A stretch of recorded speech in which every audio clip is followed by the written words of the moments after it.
Can rest cause you to thrive? Hi, I'm Sharon, and this is Heaven in Nature. In this video Bible study, we're looking at the topic of rest.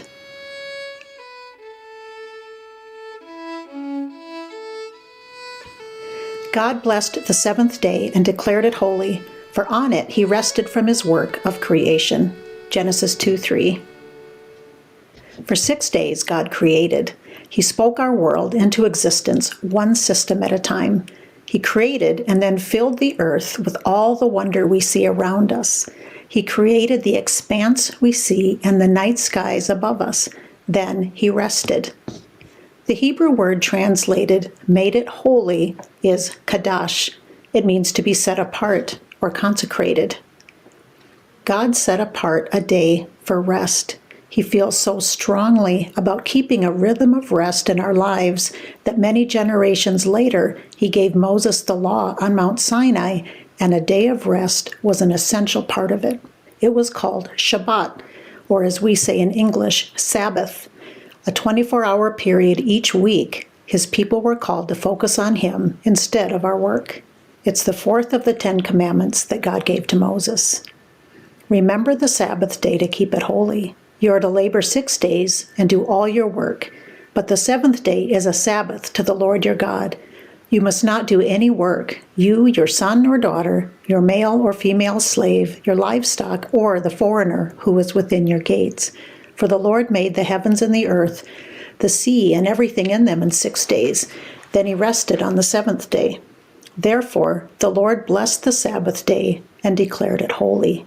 That's from Exodus 20, verses 8 through 11. But instead of rest, we live in a culture of busyness. Our modern culture, even in the church, has pretty much obliterated any sense of weekly rhythm of rest, and it's been slowly wrecking our lives. When God rested after he created everything we see, I don't think it was because he was tired. He doesn't need rest. He set aside a day of rest for us because he knows we need it. He was setting an example for us. Not long ago, I had the chance to meet and interview a mental health counselor who lives in my area. One of the things she said captured my attention. She said, "There's so much pressure associated with our modern lives. Everybody is under pressure in terms of time, but also expectations. People are juggling multiple roles that have too many demands on their time and energy. Sometimes if you ask people what they do for fun, they look at you cross-eyed. There's no time for fun, and there's no room for it mentally, which is exactly why you need to go have fun." In our American culture, we often get kudos for being extra busy. There's this weird thing out there that if you're stressed and frazzled, you're a superhero. I've heard it called something else, a toxic schedule. Is this really the way the Lord calls us to live? I don't think so, really. We can rest to thrive.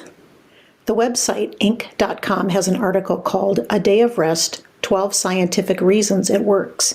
The article says that among the benefits of a weekly day of rest are reduced stress, a chance to be physically active, reduced inflammation and risk of heart disease, stronger immune system, better sleep, years added to your life, restored mental energy, more creativity, better focus, and productivity the rest of the week. Sounds pretty good, doesn't it? Our good Father knows what he's doing. Since he made each one of us, he knows what's best for us. He knows how our integrated mind, body, soul, and spirit thrive. How faithful are you about keeping a weekly rhythm of rest? It's something to think about and take seriously so we can see these benefits in our lives. So what is a biblical Sabbath? We read in the Bible that the Israelite people, later called the Jews in the New Testament, often went from one extreme to the other. They either completely ignored the Sabbath or they went overboard and added a ton of their own rules to it. By the time Jesus walked the earth, he saw he needed to shake things up a bit. The religious leaders of his day were so set on their traditions that most of them completely overlooked many of Jesus' astounding miracles, partly because of their offense after him breaking their Sabbath rules. What does a true biblical Sabbath look like? If we go all the way back to Genesis, it's seeing one day a week as holy, set apart, consecrated to God. So ask God for some guidance for your own life. How does he want you to honor him in that day of rest? to consecrate that time. What does a rhythm of rest look like for you? Rest isn't just physical. If we think we're to take this word rest and only apply it to physical rest, we've missed the point. I have a book called The Emotionally Healthy Leader by Peter Scazzero. Among other topics, he focuses on this idea of Sabbath. Here are a couple diagrams he uses to help us see God's design for rest in our lives. Secular rhythm looks like a whole lot of work, with vacation time sprinkled here and there.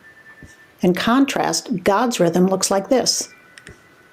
Can you see how much more sustainable our whole person health is with God's sacred rhythm? If you go back up to that list of the benefits of weekly rest, you may have noticed several of them are mental and emotional benefits, things like reduced stress and restored mental energy. Mr. Scazzero offers many more truth nuggets about Sabbath in this book. Here are a few that stood out to me. Keeping the Sabbath is a core spiritual discipline, an essential delivery mechanism for God's grace and goodness in our lives. Sabbath is God's good gift to his people. Demonic powers seek to keep us enslaved to our work and prevent us from Sabbath delight. And he stresses that this work can be paid or unpaid. Even ministry can prevent us from resting in the Lord. Let's look at a few passages in the Bible about rest and see how it can cause us to thrive. One of my favorites is this one from Matthew 11, verses 28 to 30. This is Jesus talking. Come to me, all of you who are weary and burdened, and I will give you rest. All of you take up my yoke and learn from me, because I am gentle and humble in heart, and you will find rest for yourselves. For my yoke is easy, and my burden is light. The Greek word translated rest here is anapau. It means rest and refreshing. Come to Jesus and take your rest. Be refreshed in his presence. A word that seems to always go along with rest is peace. Just because we stop working doesn't necessarily mean we're at peace. In this verse from Isaiah 26, though, we can almost switch out one for the other. You will keep the mind that is dependent on you in perfect peace, for it is trusting in you, in the Lord. When my mind is at peace, it's also at rest. I don't have to strive or figure things out on my own when my mind is dependent on and trusting in the Lord.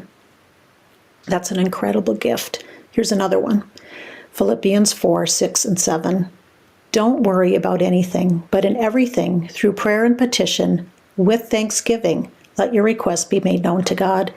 And the peace of God, which surpasses every thought, will guard your hearts and minds in Christ Jesus. In my version, this is Holman. I use New American, and it says, which surpasses even our comprehension. The peace of God, we can't even comprehend it. So the peace of God, the rest of God, guards our hearts and minds in Jesus. When we go to him with our worries and fears, when we say, God, I don't know what to do with this, but I thank you that you know, and I give it to you. Please help me.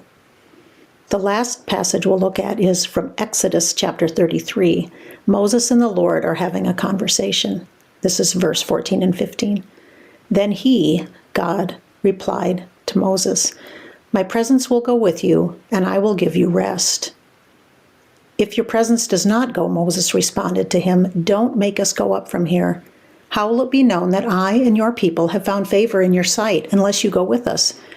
I and your people will be distinguished by this from all the other people on the face of the earth. Moses knew the only thing that set them apart from everyone else was God's presence. And God himself said that with his presence comes his rest. That's pretty incredible. That's why rest can cause us to thrive when the rest we seek is from the Lord.